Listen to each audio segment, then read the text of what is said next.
नमस्ते प्रणाम। तो देखा था हमारे कॉमेडियन दीदी आई थी, कॉमेडियन ममता यादव, ठीक बा। और हम एक नाच गीत लेके आई ही। अगर आप सबको अच्छा लागे, पसंद लागे तो एक लाइक कमेंट सब लोग कर दिया और दवाई शेयर किए सब कह जितना जने वीडियो देखा था के भैया ठीक बाटे ये ठीक बा। चला। और कैसे लागे बताया जरूर कमेंट में जरूर बताया। सीता के मुख पे चंपा कली हरी लई गारा मड़वा कौने गली हरी लई गारा मड़वा कौने गली। सीता के मुख पे चंपा कली हरी लई गारा मड़वा कौने गली हरी लई गारा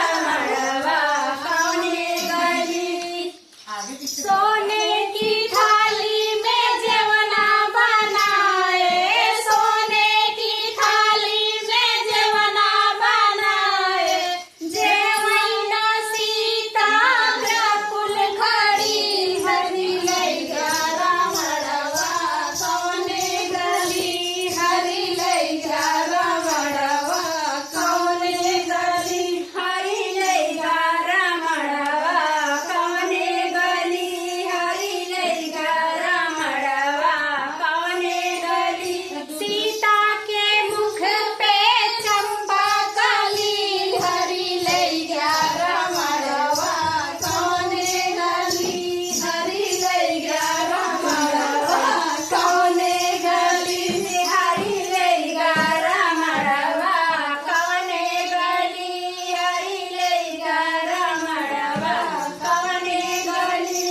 लाची लवंग रस बीरा जोड़ाए, लाची लवंग रस बीरा जोड़ाए, बीरवाना कुंवर सीता व्याकुल खड़ी हरी लई गारा मड़वा कौने गली हरी लई गारा मड़वा कौने गली हरी लई गारा मड़वा कौने गली।